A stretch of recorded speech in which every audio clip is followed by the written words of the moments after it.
Sad one. Christopher Cumley, a jeweller, was in the process of closing down his small shop in Stoke Newington in North London.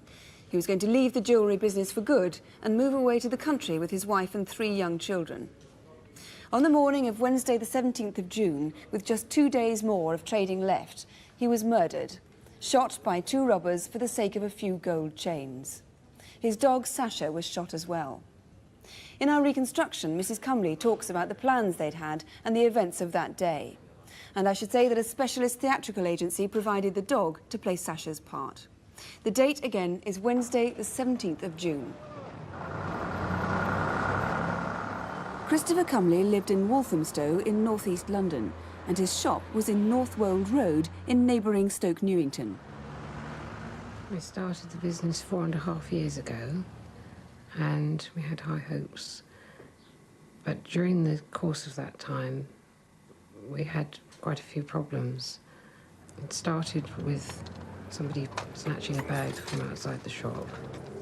About a year later, somebody hit him over the head with a bar.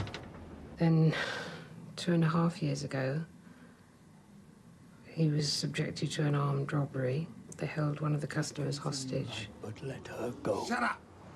I think we felt that we'd had our fair share of trouble, so we would press on to the end of the lease. But we decided not to renew. There was no way we were going to stay there. And we had decided to move out of London, to take the children and live out in the country.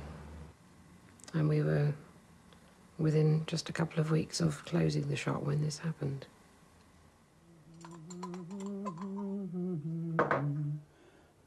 Wednesday morning, June the 17th, Mr. Cumley was getting ready to go to work as usual.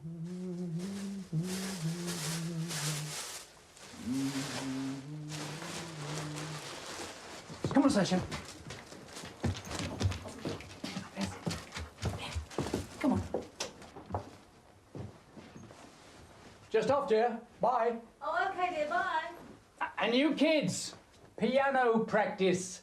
Okay, Dad. Okay, Dad. Bye, Daddy. Bye. Come on. Come on. Let's hear it.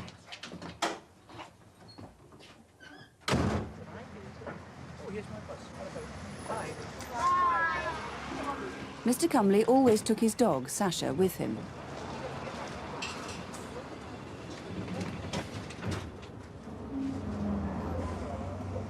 We got Sasha from the RSPCA after the armed robbery. We felt that we wanted a guard dog. But we also had to have an animal that would fit in well with our family. We have 3 young children. And the RSPCA had this dog in care, and they thought that she would be suitable. Come on, now. Come on, Sasha. There's got to be a stick here for you somewhere. She was devoted to all of us, but particularly to Chris. There was a particular bond between them. Good girl. Come on. Come on, Sasha. And if he went out in the evening, she'd lie down by the front door and wait for him to come home. And Sasha. sort of tell him off when he came in. There'd be a conversation between them. North Wold Road at 9:15. At this time in the morning, there's always a long queue at the bus stop outside Mr. Cumley's shop. The hairdresser next door was already at work. Morning. Yes, I think I do.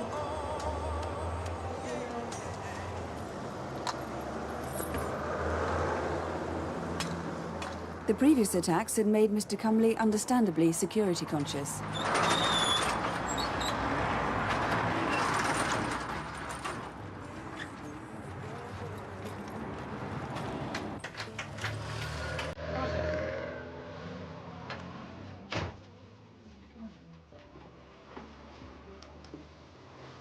A keen musician himself, Mr. Cumley liked to listen to classical music while he got ready to open the shop.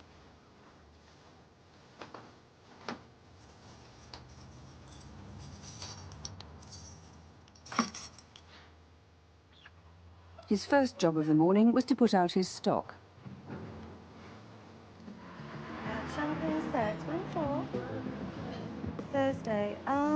We can fit you in Thursday morning at 10 o'clock. With only a few days to go before closing down, Mr. Cumley didn't have much stock left.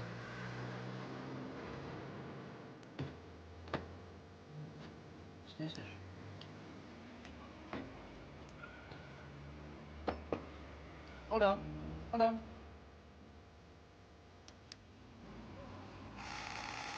Bush. Morning. What would you be interested in? Will you shut the door, please? Sasha! What the...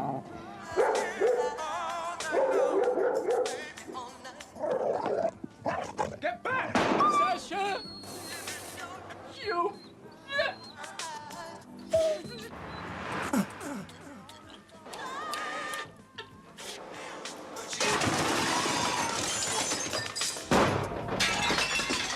The two men ran off in opposite directions. Sasha was badly wounded, but chased after one of them.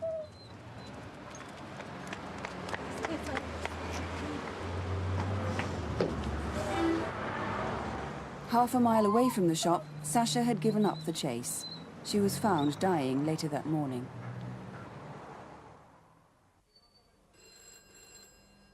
About 12:10, I was going out shopping, so I decided to phone Christopher and find out if he wanted anything.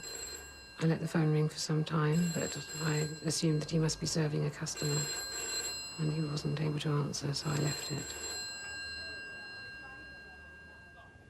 Well, Roger Stoodley is in charge of the case. The difficult thing to understand, really, is why he was murdered. Yes, that's right. Though it's clear that this is a reconstruction, obviously from the evidence we have, there was a tremendous struggle took place inside the shop. And it may be that he did try and prevent the robbery and was shot in the course of that. What was the gun they used? The gun they used is one similar to this. It's a .455 revolver. It's one that's used in the First World War, and because they're old, they're getting quite rare now. Right, and you can tell that from the ammunition you found? Yes, from the evidence we know it's a .455 revolver type weapon. Yes. Perhaps somebody might recognise that. What descriptions do you have of the two men? We have a video fit of one who was described as between 30 and 35 years old, 6 foot tall. As can be seen, he was black. He was wearing a black bomber jacket, tight black trousers with a distinctive white, what appeared to be a chalk mark on the left leg. The second one was shorter, about 5'9", aged about 25. Also black, his hair was longer, described as wiry, and he was wearing a blue tracksuit type top with white piping on the sleeve and white, possibly trainer shoes. Right. Now, Sasha the dog followed the taller of those two, the one we had the video fit of. If we could just punch up our micro map, we can see the route she actually took. There's the shop there, and the two men ran out and off in opposite directions. And the dog followed the taller one. That's right. The dog followed the taller one towards the high street. Right.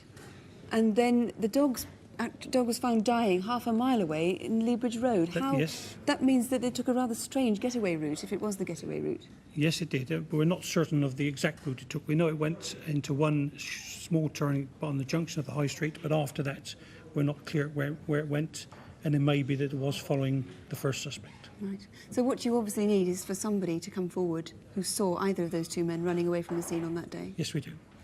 And there must have been quite a lot of people in Northwold Road. Yes, there was a bus stop, as can be seen, right outside the shop, and at that time of the morning there are usually 40 or 50 people waiting for various buses at that point, and of the large number of people we believe were there, only a very small handful have come forward with any information. Remember, it was Wednesday the 17th of June.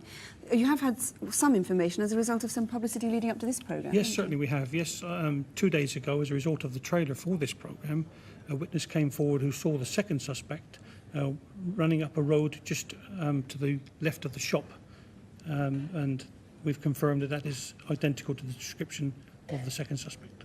Right, well, let's hope somebody can add to that, Mr. Stoodley. Thank you very much. And if you do know anything you think which might help to find these two murderers, please phone us here on 01811 8055, or you can ring the incident room direct, and that is 01488 5212.